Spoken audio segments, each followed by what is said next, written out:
And I want to put an end to the fragmentation of national research efforts and avoid duplication of effort. At a time when public finances are under such pressure, we must get the max out of every euro spent. We already have joint programming initiatives involving several member states in the area of Alzheimer's research, for example. More are in the pipeline, and I will pursue these with vigour. We are also pooling our resources to finance large-scale research infrastructures. These include, of course, the Polar Research Vessel, Aurora Borealis. This is a world-class piece of equipment, and buying together has allowed us to buy the best. For the European research area to work, member states must see their own research efforts as part of a greater whole. That means, among other things, setting aside sufficient resources for participation in cross-border cooperation, including joint programming.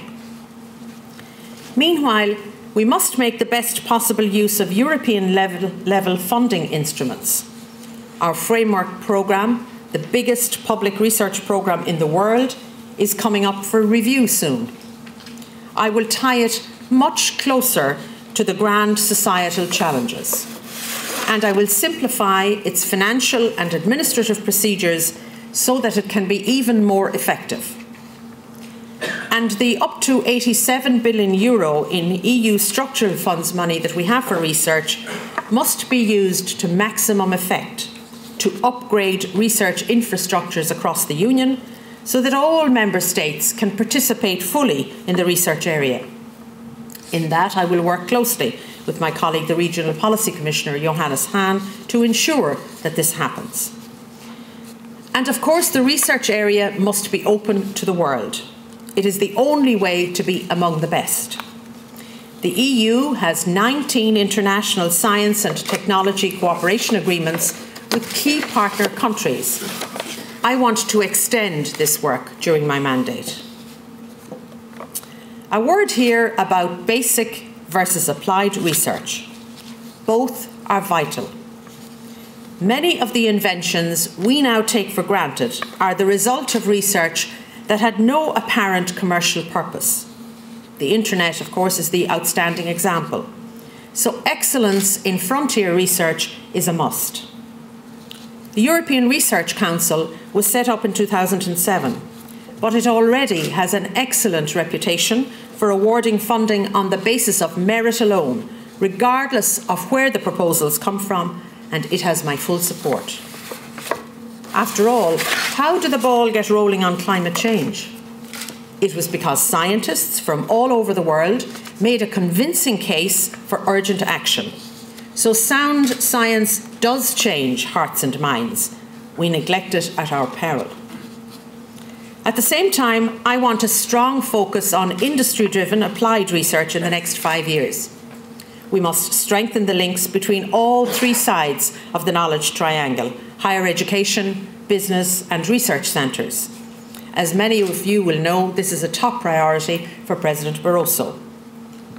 And public-private partnerships are often the best means of mobilising resources to meet our objectives. A number are already active in areas such as fuel cells and hydrogen, which can potentially replace petrol in cars and the next generation of aircraft. I believe we can launch more under my political mandate. This brings me to my next point. A strong science base is not enough on its own. We must also tackle the bottlenecks that prevent bright ideas from reaching the market. This is particularly important given Europe's poor track record in this respect. It is essential to hitting the private sector component of our R&D target.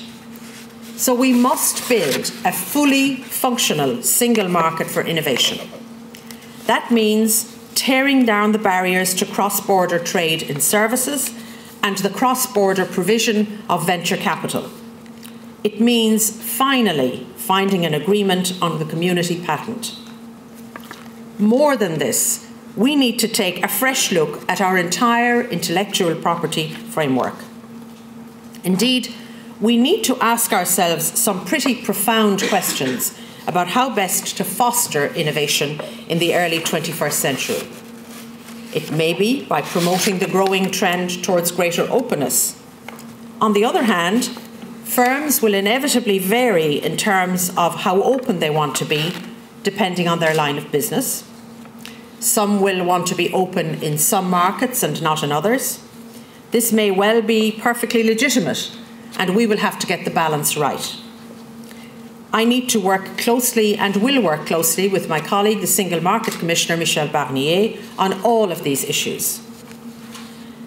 I'm also convinced that in key areas connected with the major societal challenges, it will be necessary to launch strategic initiatives of European interest aimed at solving particular problems. I'm thinking, for example, of the health sector, where innovation can lead to life-changing improvements for millions of our people, or the low-carbon energy sector. This idea has been taken up in the Europe 2020 strategy. We are calling these strategic initiatives European Innovation Partnerships. Once again, the aim will be to strengthen every link in the chain. To boost research and finance demonstration projects, we will mobilise both public and private sector resources, combining member states and community budgets effectively and involving the European Investment Bank. And to encourage the development of new markets, we will draw up packages of measures to tackle bottlenecks, including health and safety regulations to boost consumer confidence, rapid development of European standards, or smarter, greener procurement. It is important to distinguish between this approach and old-style industrial policy. It's not about picking winners, and it's not about national champions.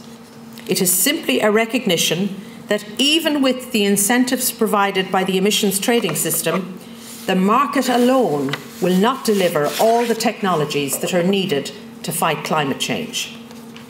The approach will be market-driven and technology-neutral. I will not sign up to it otherwise. Indeed, I agree with the sentiment expressed in the e-brief that the old models of industrial planning are largely redundant, and that it makes more sense to focus on giving citizens the skills they need to tap into global innovation networks. This must apply to all citizens. All must have access to the training and education they need. We cannot allow an innovation divide to open up. Innovation is no longer the preserve of a select elite. It's needed in every walk of life. It is no longer limited to the laboratory or the factory. It permeates every area of life. It cannot be limited to the prosperous regions. It must spread across the whole territory of the Union. We're all innovators now, and the task ahead is to build not just the economy, but indeed a cohesive and a prosperous I-society. Thank you.